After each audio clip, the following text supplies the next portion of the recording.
Ousmane Sonko. Rendez-vous 8h ci ñaareelu pàcc Infos Matin jaa ngeen jëf ci kanam. Avec des morts par balle à tir réel de manifestants en pleine tête et en pleine poitrine, de l'intimidation à l'égard. On ne sait pas encore, les enquêtes n'ont pas encore dit comment ces personnes ont été tuées. Un tir par balle réelle en pleine poitrine et dans le crâne. C'est ce qui est arrivé à Kermassar, c'est ce qui est arrivé encore il y a quelques jours près de Ziguinchor, c'est ce qui est encore arrivé sur le chemin de convoi de la liberté qu'avait pris Ousmane Sonko. Donc on est sur des situations où les seules personnes armées sur l'espace étaient des forces de l'ordre. Donc les choses sont très claires.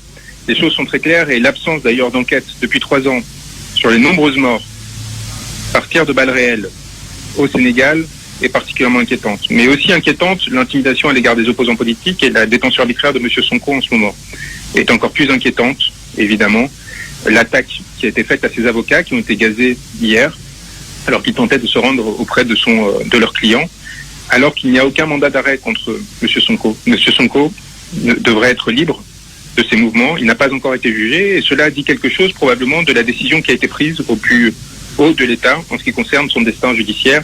Et cela montre la pantalonnade à laquelle on est confronté. Le ministre de l'Intérieur a dit sur notre antenne hier, en quelque sorte, si ce blocus, ce dispositif policier aux alentours du domicile d'Ousmane Sonko à Dakar est pris, c'est parce que Ousmane Sonko, en quelque sorte, constitue un élément de trouble à l'ordre public.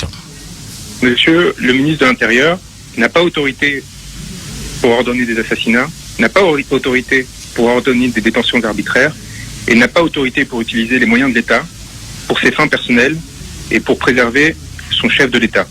Dans ces conditions, il est absolument scandaleux et inacceptable que les magistrats couvrent ces actes et n'interviennent pas pour rétablir l'équité et empêcher le ministre de l'Intérieur de s'approprier les moyens de l'État sénégalais pour atteindre aux intérêts d'un opposant politique. Et vous avez dit ce mardi sur les réseaux sociaux encore que le Sénégal s'achemine vers la guerre civile. Ce n'est pas un peu fort de café là? Je pense qu'on a tous vu les vidéos de nervis circulant dans les rues de Dakar avec des armes lourdes, tirant à balles réelles, circulant dans des véhicules non immatriculés et la volonté de terroriser des populations qui essayent tout simplement d'obtenir un droit de représentation démocratique et le respect de la constitution sénégalaise. Dans ces conditions, le régime est en train de jouer à un durcissement parce qu'il est tombé pour la première fois sur un os, c'est-à-dire un opposant politique qui refuse d'être éliminé judiciairement comme l'ont été avant lui plusieurs autres, et qui, par là même, devient, au-delà des idées que l'on peut avoir sur le destin du Sénégal, une incarnation pour beaucoup d'entre eux d'une alternative saine et nécessaire. Et le fait qu'il soit réprimé, enfermé et traité de la sorte, par exemple avec son arrestation sur le chemin de Dakar il y a 3 jours, cela pose question parce qu'encore une fois, M. Diom a lui-même reconnu qu'il n'y avait aucun fondement judiciaire à cette arrestation, qu'il n'y avait aucun mandat, alors que seul un magistrat peut ordonner des arrestations au Sénégal. Eh bien, M. Diom, visiblement, a des unités de police qui agissent comme si elles étaient les membres d'un clan, et qui décident d'obéir à des instructions qui sont illégales et qui encourent pour cela, comme je l'ai indiqué, des responsabilités pénales particulièrement graves. Vous savez, j'ai travaillé à Cour pénale internationale.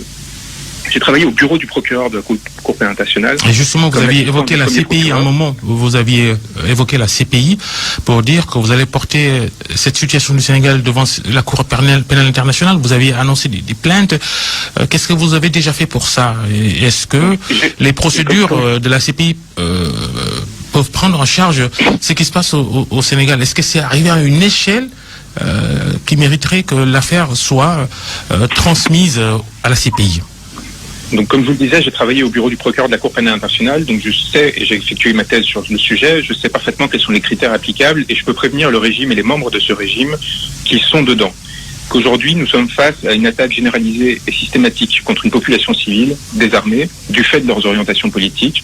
Il y a suffisamment de meurtres, suffisamment de blessés, suffisamment d'arrestations arbitraires et d'actes de persécution, dont les dernières en date sont l'encerclement de M. Sonko, pour qu'ils encourent une responsabilité pénale au titre des crimes contre l'humanité. L'article 7 du statut de Rome, ça c'est le premier point. Mais je tiens aussi à prévenir l'ensemble des personnes qui exécutent ces ordres. à l'échelle hiérarchique du parquet, de la magistrature et des fonctionnaires de police en particulier, que eux aussi encourent une répression pénale et l'impossibilité un jour de sortir du Sénégal s'il n'y a pas de changement de régime politique, et s'il y a un changement de régime politique, de sanctions et de poursuites, y compris pour 20 ans de travaux forcés, ne serait-ce que pour l'arrestation de M. Sonko, sur le territoire sénégalais par les autorités sénégalaises.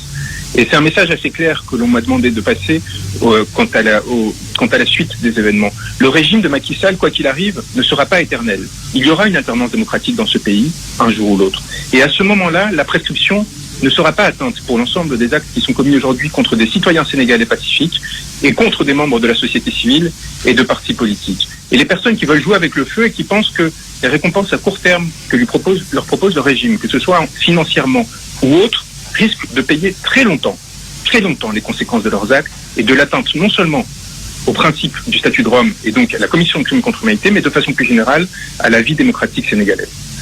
Et qu'est-ce que vous dites du refus de votre client Ousmane Sonko d'observer une désobéissance judiciaire face aux multiples affaires dans lesquelles il est concerné devant la justice sénégalaise?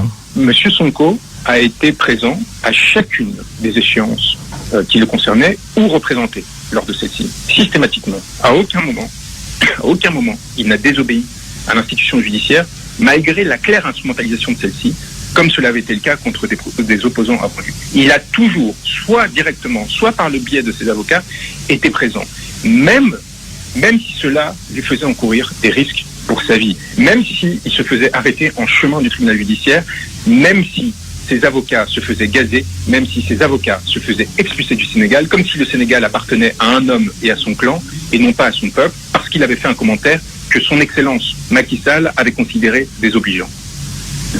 Et Ousmane Sonko, lui, il appelle à la résistance. Dans sa dernière déclaration, il appelle tous les jeunes du Sénégal à rallier Dakar pour davantage accentuer cette résistance à laquelle il appelle. Quelle pourrait être sa responsabilité si un jour ou l'autre tout cela déborde? Je reprends les termes que Macky Sall a utilisés lorsqu'il s'opposait à Abdoulaye Wade.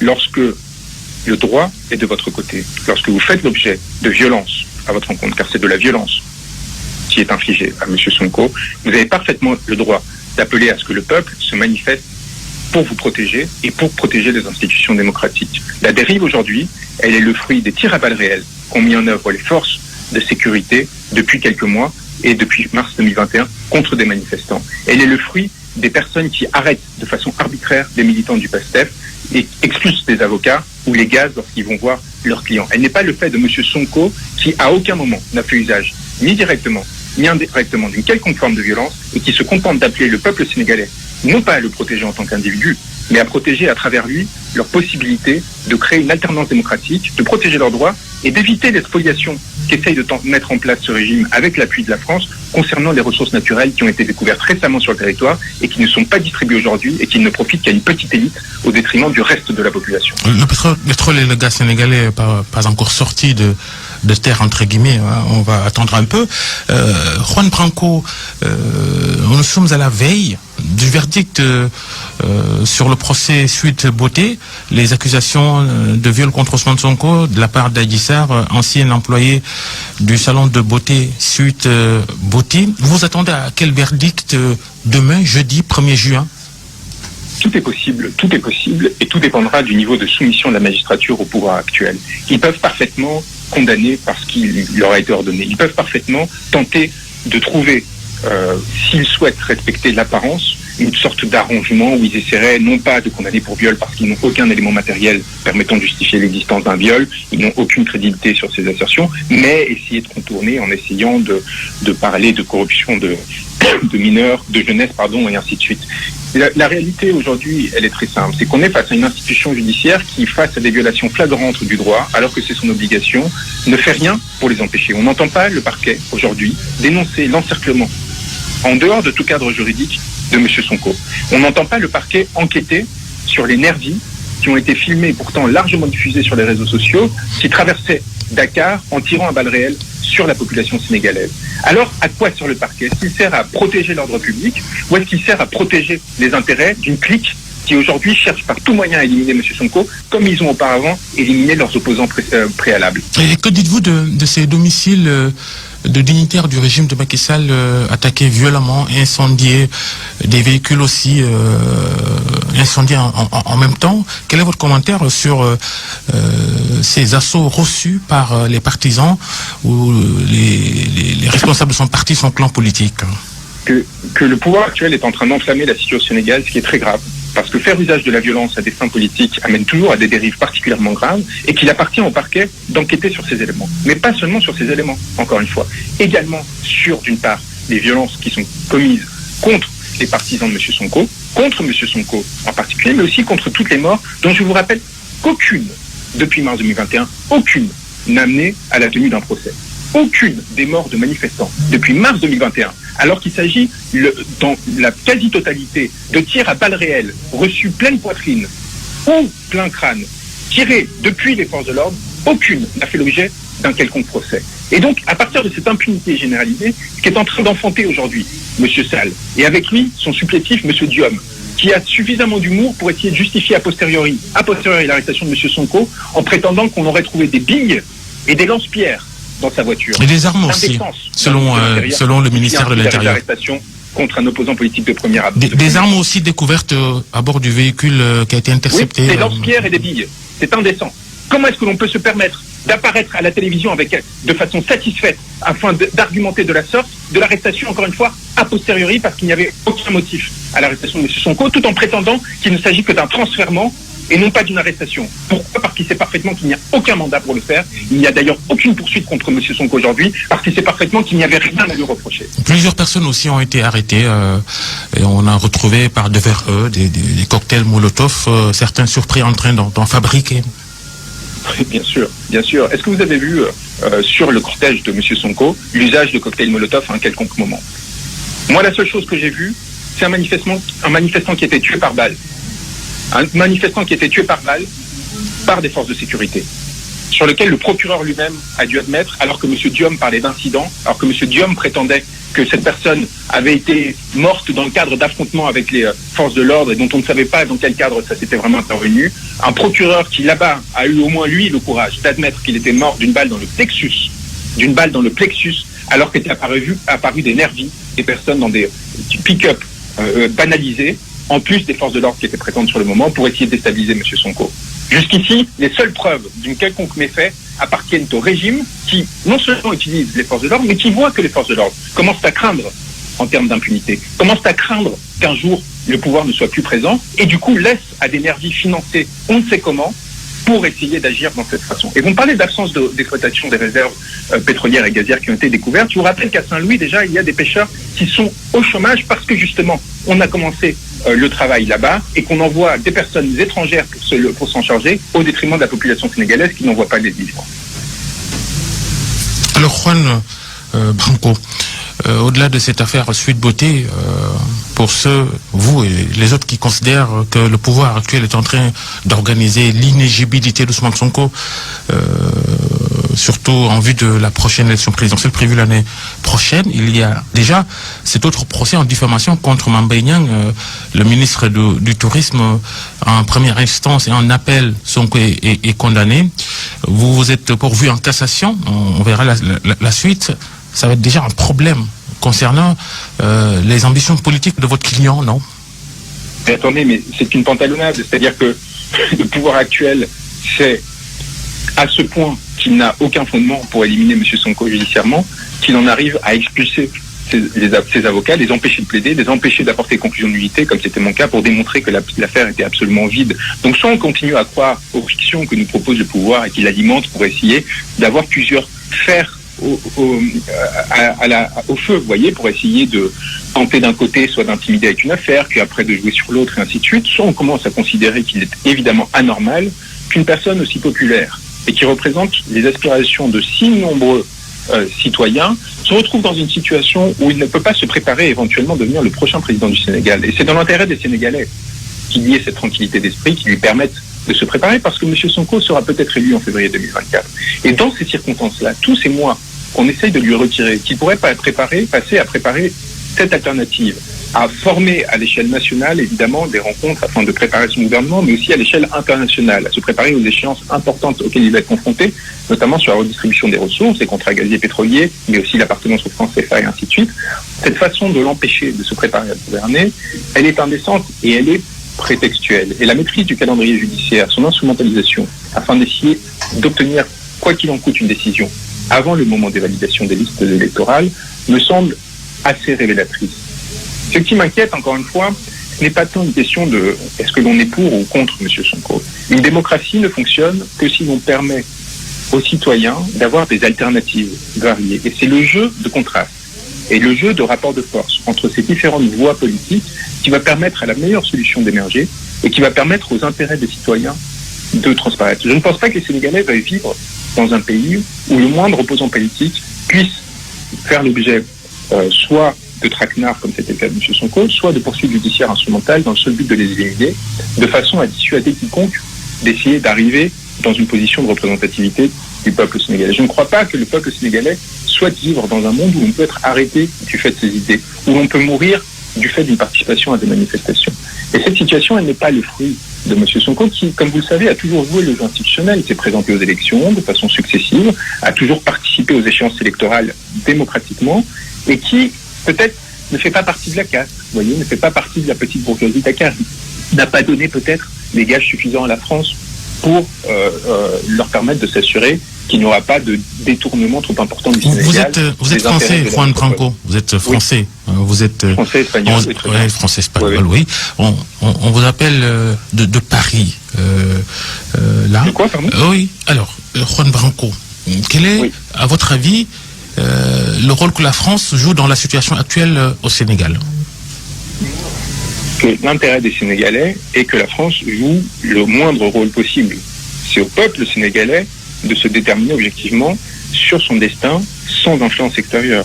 Moi, en tant qu'avocat, j'ai un rôle d'appui de M. Sonko, notamment sur l'espace judiciaire, pour lui permettre, aux côtés des avocats sénégalais qui l'accompagnent, je rappelle qu'il y a 20 avocats qui travaillent dans son équipe et que j'en fais partie, eh bien, d'orienter les procédures, notamment à l'échelle internationale. Ce que j'espère et je souhaite, c'est que l'Élysée, qui a tenté de séduire M. Sonko après avoir été missionné auprès de Macky Sall pour essayer d'influencer sur le cours des choses, vous êtes moins virulent. Vous êtes moins virulent à l'endroit de l'État français que vous ne l'êtes pour Macky Sall et son régime. Assez flagrant là. Aujourd'hui, pardonnez-moi, mais c'est le régime de Macky Sall qui atteint aux intérêts de mon client. Moi, en France, je mène le combat qui est le mien contre le pouvoir français. Mais cela me semble devoir être séparé. Les intérêts du peuple sénégalais ne doivent appartenir qu'au Sénégal et aux personnes que les Sénégalais choisissent pour les défendre. Mais c'est une autre chose que d'essayer d'instrumentaliser les liens avec la métropole, avec un pays qui a été colonisateur de ce territoire et qui a nourri de la violence sur ce territoire pendant des décennies, que de faire appel à des collectifs d'avocats internationaux pour essayer de faire entendre sa voix et de faire contrepoids à la toute-puissance de l'Élysée. Moi, j'espère encore une fois que l'Élysée va se tenir loin de ces enjeux. Ils ne le font pas assez. Je trouve qu'ils sont trop en intervention, qu'ils sont trop en soutien de M. Sall. Et on n'attend pas de l'Élysée ou de la France qui dénonce la situation. On ne veut pas de la France tel qu'impliquée dans cette situation en tant qu'État. La France n'a pas à se mêler des affaires sénégalaises. C'est au peuple sénégalais de se défendre et de trouver les solutions. Par contre, le Sénégal a librement adhéré à la Cour pénale internationale. C'est le premier État au monde à avoir ratifié le statut de Rome. Et donc, il est légitime d'aller chercher au sein de ces institutions, eh bien, une façon de faire justice. Il est aussi légitime d'entamer des procédures au sein de l'Union européenne, mais aussi de la CEDEAO, contre les dignitaires du régime qui font usage de nervis et de la violence, qui pensent aujourd'hui s'en tirer parce qu'ils payent de l'argent en cash, parce qu'ils utilisent des hommes de main pour faire le lien avec les personnes qui sèment la terreur dans les rues de Dakar. Mais je peux vous assurer que nous avons des éléments très concrets qui permettront de les identifier. Alors, est-ce que le travail a commencé, comme annoncé pour vous, le travail a annoncé pour saisir la Cour pénale internationale concrètement? Qu'est-ce que vous avez déjà fait? On procède à un recueillement des éléments de preuve sur le terrain. On va chercher des témoins et on leur fait signer des documents, on les enregistre, on les filme, on leur demande de trouver des témoignages pour chaque mort. chaque blessure, chaque arrestation. Il y a toute une équipe en fait qui est en place et qui est active depuis l'annonce qui a été faite, qui sur le terrain nous permet d'agglomérer ces éléments, de les transmettre en sécurité à l'extérieur du Sénégal et de nourrir ce dossier qui, en effet, sera mobilisé. Encore une fois, M. Sonko est un souverainiste. Il espère que ce sera la justice sénégalaise, une fois que l'alternance politique sera mise en œuvre, qui s'occupera de l'ensemble de son individu. Mais je peux vous assurer que M. Sonko est très déterminé, qu'il ira chercher la responsabilité jusqu'au plus bas niveau, jusqu'au membre des forces de l'ordre qui aura tiré sur un manifestant désarmé parce qu'il ne pourra pas se couvrir derrière les instructions, parce qu'il savait parfaitement que ce qu'il faisait à ce moment-là était illégal. Merci Juan Branco, merci d'avoir accepté notre invitation. Merci. Bonne journée. Courage. mu nekkoon mbokk yi Juan Branco kenn ci avocat yu Ousmane Sonko yi RFM matin jërë ngeen jëf ñu gërëm sunu techniciens yi gërëm sunu mbokki TFM ñoom Fatou. Babacar yooyu ñu ngi lay delloo gërëm di la nuyuwaat bu baax di la ziar naka noonu waa RFM matin mu nekkoon seen gan Juan Branco mu doon wax nag ci français ndax xam ngeen ne doomu France la bokk ci ñi layool Ousmane Sonko ci mbir mi ko doxalee ak Adji Sarr. ñaareelu pàcc bi la ñuy door mbokk yi 8h jot na ba tegal benn simili di fàttali ne ci kanam ci jàngat bi Gabriel Kane dina fi teew naka noonu suñu gan di Mamadou Lamine Massaly léegi ñu dem ci xibaar yi ak Cheikh Tidiane Diaw.